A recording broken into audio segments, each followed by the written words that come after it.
היום ה10/10/2025 נחתמה העסקה בין ישראל לחמאס.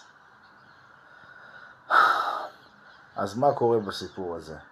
הדבר הטוב ביותר שאפשר היה לעשות זה לחתום את העסקה הזאת. למה?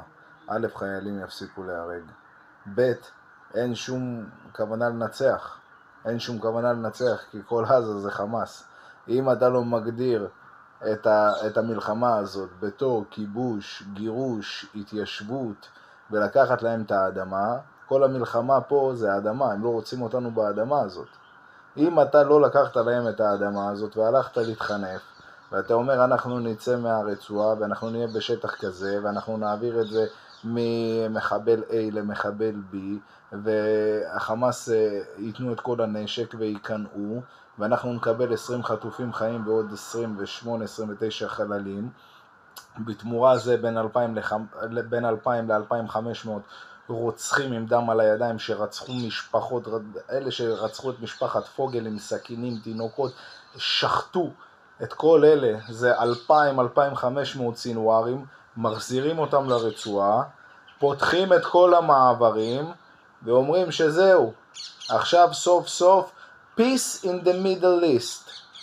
וואלה, יותר חרטה מזה, והציבור באמת באמת מפגר ומטומטם. אני לא מבין איך לא רואים את זה. זה ששמחים, זה מה אתם, כן, זה שמחה גדולה שהחטופים חוזרים, ועוד פעם, אין שום סיבה, כאילו זה עדיף באמת לעצור את המלחמה, שגם החטופים יחזרו, וגם החיילים יפסיקו להרג. אבל מה האישו? עכשיו החטופים בפוטנציאל להיחטף פי כמה וכמה. כמה סינוארים שחררתם? יא חתיכת אהבלים, יא מטומטמים. ומי הולכים להיכנס עכשיו לתוך רצועת עזה? טורקיה וקטר. בונה, זה פשוט לא להאמין.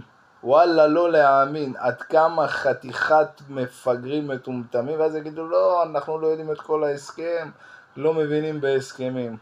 וואלה, מטומטמים, איזה מטומטמים.